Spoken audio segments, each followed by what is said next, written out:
美国拳坛那边小动作不断，原又是咱们中国拳坛在世界擂台上一路高歌猛进，佳绩频传，眼瞅着就要把各项纪录刷出新高度，甚至大有赶超美国拳坛之势。这可把美国那帮人给急坏了，心里那叫一个憋屈，寻思着绝不能让中国选手登顶世界级拳王的宝座。于是乎，美国部队那边一咬牙，豪掷重金从特种部队里挖来一位格斗教官，派到中国来搅局。这教官可嚣张得很，赛前那牛都快吹破天际了，大言不惭的放话，给我3个月，我能把整个中国拳坛揍得找不着北。还一个劲的吹嘘自己的腿法举世无双，号称世界第2就没人敢认第1，那副不可一世的模样，仿佛已经把胜利奖杯揣进兜里了。咱中国拳坛这边也不含糊，得知此事后高度重视，一番斟酌，派出了当时在河北散打界声名赫赫、人气爆棚的田心出战。田心在自由搏击领域那也是战绩斐然，留下过不少高光时刻，实力不容小觑。得知对手是如此狂妄的美国王牌，田心一点没怵，提前1年就闭关苦修，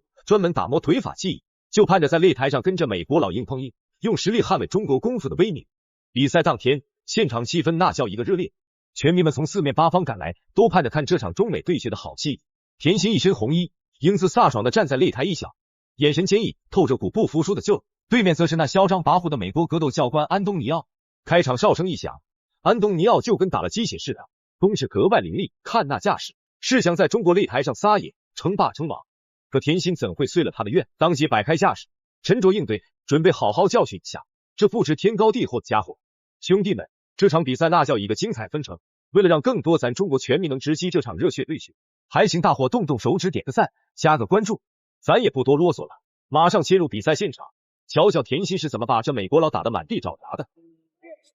没有太强的一个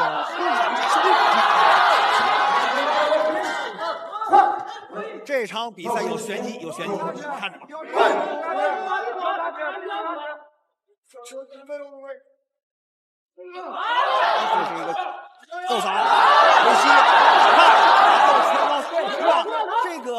田心非常擅长的腿法。田心堪称名副其实的北腿王，在其职业巅峰之际，实力堪称恐怖。犹记得他与泰拳王子波球那一场激战，整整4个回合，双方杀得难解难分，田心丝毫不落下风。怎奈当时客场作战，诸多不利因素叠加，最终在比分上遗憾落后，输掉了比赛。不过这一战也让世人记住了他的勇猛。如今美国选手安东尼奥放言要与田心对拼腿法，安东尼奥绝非泛泛之辈，对美国格斗搏击术钻研精深，一身本领在身，实战经验也颇为丰富。但田心是谁？那可是代表着中国拳坛顶尖水平的人物，站在拳台上，他就是绝对的强者。获胜，低扫高扫。等一会儿，这安东尼奥就谈谈这个，看看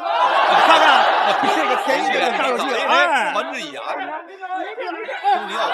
奥，对，再来，再来，漂亮，来，拳脚相加，这叫飞膝。田心才不在乎旁人是否看好这场对决呢，一上场便如猛虎出笼，火力全开，径直朝着对手碾压过去。开场仅仅2分钟的激烈拳脚对拼，就把安东尼奥的那股子锐气给打压了下去，也让他彻底认清了眼前的残酷现实。安东尼奥心里明白得很，要是在这场比赛里没办法把田心击倒，读秒的钟声就不会为他响起。光是在战力对拼环节，比拼出拳精准度这一块，自己就极有可能陷入被动，吃大亏是迟早的事儿。因为这田心也知道这场比赛我不能输，对，一定不能输。如果输的话，美国就是4-2就领先，后面这就争再来一个，我这场必须要赢。现在田心实在做他的这个必杀技，因为现在知道这个田心很聪明的知道，就是安东尼奥的这种不用出低扫加高扫，这种线路的变化，安东尼奥就爆发了。安东尼奥生平第一次在国外踏上拳台，本想着大展拳脚，却没料到第1回合结束的铃声响起时，自己已被揍得这般凄惨狼狈，能落得如此境地，实则与田心私下极具针对性的刻苦训练紧密相关。面对安东尼奥这般狂妄自大的美国拳手，怀柔手段绝不可取，一旦心慈手软，随之而来的极有可能是对手变本加厉的挑诋，以及外界更甚的抹黑诋毁。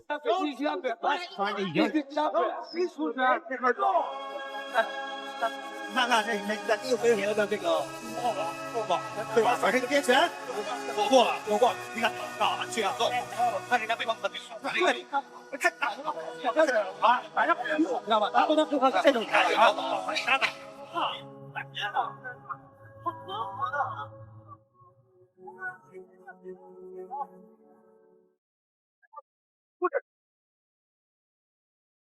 比赛的战鼓铃响，迅速进入到了白热化的第二回合。此刻局势已然发生了明显变化，安东尼奥显然汲取了首回合失利的教训，不再甘于被动挨打，卯足了就逐渐加强攻势。而田心呢，从登上拳台的那一刻起，心里就锚定了清晰的作战方略，先以排山倒海之势暴揍对手，彻底击垮其心理防线，而后瞅准时机，果断给出致命一击，实现漂亮扣。首回合的战况还历历在目，但凡明眼人都看得真切。田心凭借着平日里千锤百炼铸就的精湛技艺，出拳快、准、狠，一次次精准命中安东尼奥的要害部位，依靠凌厉攻势斩获了不少关键比赛点数，已然在比分上占据了先机。漂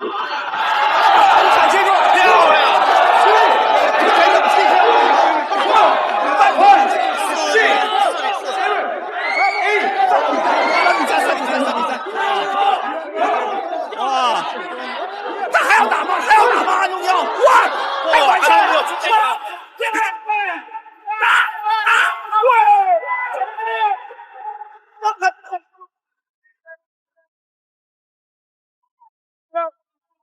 终于，比赛也是结束了。田心成功的拿下了这场比赛的胜利。他今天的表现可以说十分完美，不仅让台下观众看得过瘾，也让老外知道了中国功夫绝不好欺负。那么你认为他的表现怎么样？欢迎在评论区留言，我们下期不见不散。